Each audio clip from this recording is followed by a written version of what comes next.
Comparative industry analysis. Ibig sabihin nito, kino-compare mo yung products of similar companies in the same industry.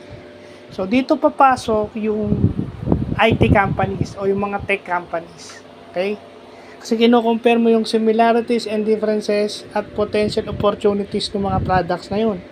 Ano ba ang kayang bayaran o kayang i-finance ng company, yung ibang companies na kailangan ng mga software. Example ko lang naman. Ano yung mas user friendly, ano yung mga ganyan. Well, kung babalikan natin yung vlog natin kanina, ito yung 70% na dapat nating matutunan as an IT professional pag tayo ay nagtatrabaho na. Pero kung may nagturo sa inyo ng mga business concepts integrated with your computer or IT knowledge, mas maganda. Masasabi ko yun kasi I was lucky to have not only one but two teachers na nag-ano sa akin ng both industry. Hindi naman kasi nung nag-comsci ako, may pinapasok na sila sa amin sa industry. Pero nung nag-MBM ako, doon na-enhance. Okay? Hindi naman sinasabing mag-masters kayo, di ba?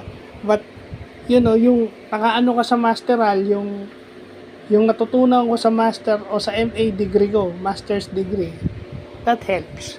So, doon papasok yun. So, yung comparative industry analysis, ibig sabihin lang nun, yung example ko na sa IT, kino-compare mo similarities, differences, and potential opportunities. Yun ba pwedeng may potential ba yun na i-upgrade into after how many years? Diba? Ano ang mas gusto ng user?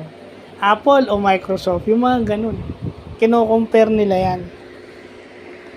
Yung cost benefit factor ng mga product na yun.